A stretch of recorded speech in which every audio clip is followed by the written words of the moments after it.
Hello दोस्तों, मेरे channel horror Sunday में आप सभी का स्वागत है। ये कहानी है अगस्त की। तो चलिए शुरू करते हैं आज की कहानी। मेरा नाम अगस्त है। ये घटना कई साल पहले की है। मैंने और मेरे दोस्त विकी और शुभम ने मेरे नानी के गांव घूमने का प्लान बनाया था। मेरी नानी का गांव मेरे घर से काफ़ी दूर था। हम तीनों दोस्तों ने अपनी अपनी बाइक ली और नानी के गांव पहुंच गए। दिन भर बातें करते कब समय निकल गया पता ही नहीं चला।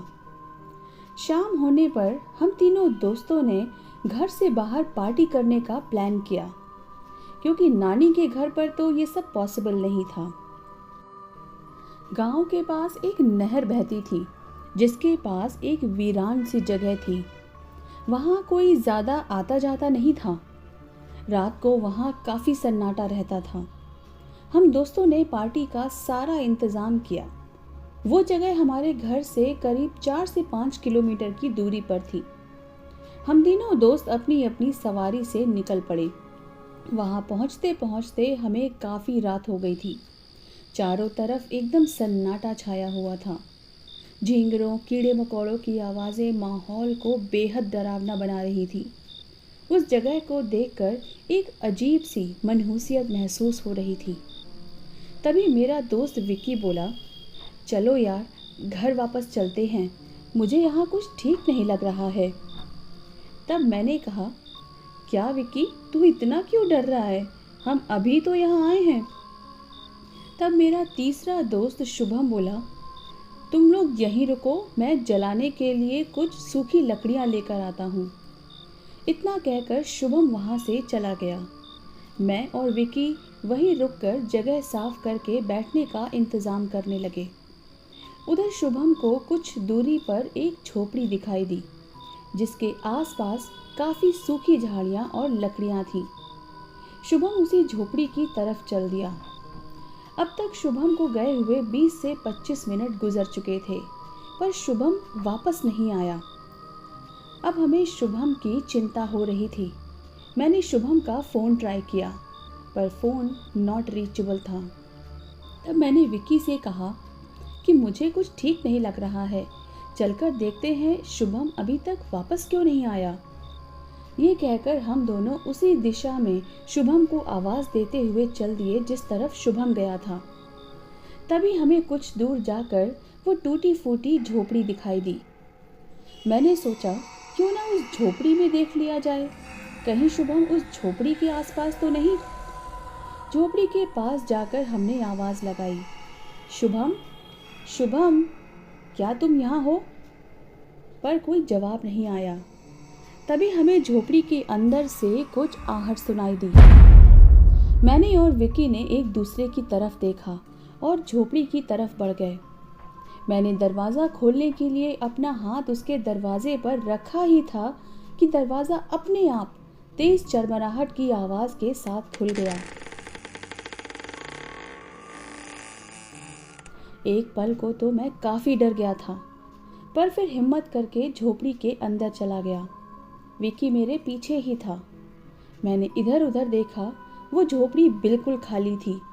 बस कुछ टूटे फूटे बर्तन और कुछ अधजला सामान इधर उधर बिखरा पड़ा था। हम दोनों को समझ नहीं आ रहा था कि आखिर शुभम कहाँ चला गया। हम शुभम को आवाज़ देते हुए झोपड़ी के आसपास खोजने लगे। तभी हमें झाड़ियों के पास किसी के पैरों की आहट सुनाई दी। वो आहट बहुत नज़दीक से आ रही थी, पर वहाँ पर कोई दिख नहीं रहा था। हम दोनों अपने मोबाइल की फ्लैश लाइट इधर उधर घुमाने लगे। जब वहाँ कोई नहीं दिखा तो हमने वहाँ रुकना ठीक नहीं समझा और तेज़ी से वहाँ से जाने के लिए पलटे। और तभी अचानक आसपास किसी के चीखने और चिल्लाने की आवाज़ें आने लगी।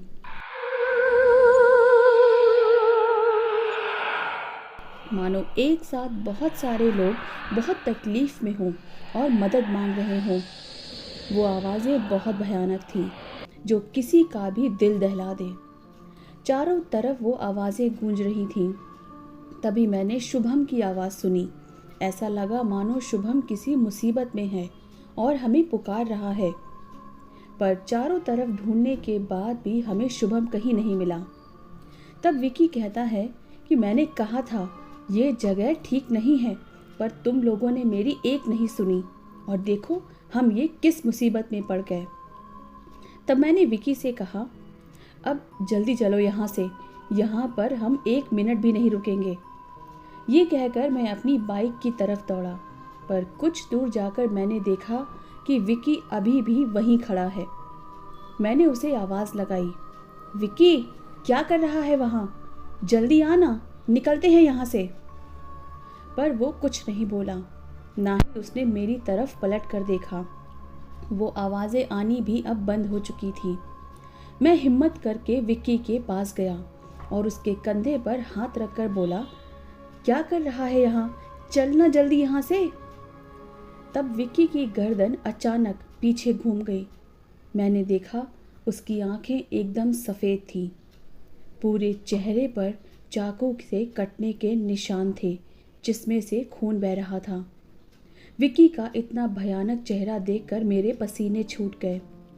मैं कुछ बोल पाता उससे पहले विक्की ने मेरी गर्दन पकड़ ली और दूर हवा में उछाल दिया। वो पकड़ इतनी तेज थी कि कुछ देर तक तो मैं अपने होश ही खो बैठा। कुछ देर बाद जब मुझे होश आया तो शुभम मेरे पास खड़ा था और मुझे जगाने की कोशिश कर रहा था। शुभम को देखकर मैं चौंक गया। तब मैंने कहा, तू कहाँ चला गया था शुभम? मैं और विक्की तुझे कब से ढूंढ रहे थे और विक्की को भी पता नहीं क्या हो गया था। तब शुभम कहता है, मैं तो यही था।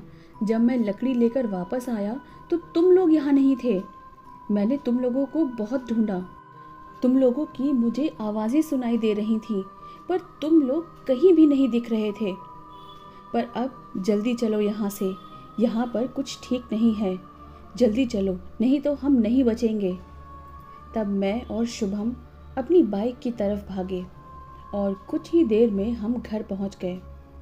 रात भर हम विक्की के बारे में ही सोच रहे थे।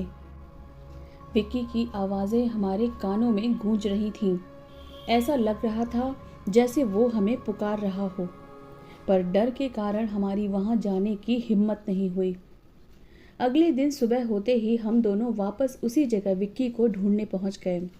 वहाँ आसपास के लोगों से हमने पूछताछ की तो पता चला कि जिस जगह हम पार्टी करने गए थे वो जगह हॉन्टेड है।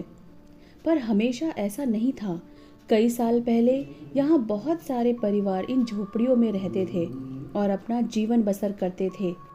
पर एक रात यहाँ कुछ लुटेरों ने हमला कर दिया और सारा अनाज और सामान लूट लिया। यही नहीं, उनके झोपड़ों में भी आग लगा दी और उन लोगों को जिंदा ही पेड़ से लटका कर मरने के लिए छोड़ दिया। तब से यहाँ कोई आता जाता नहीं। यहाँ पर कई ऐसी घटनाएं हुई हैं जिसकी वजह से लोगों ने वहाँ जाना बंद कर दिया।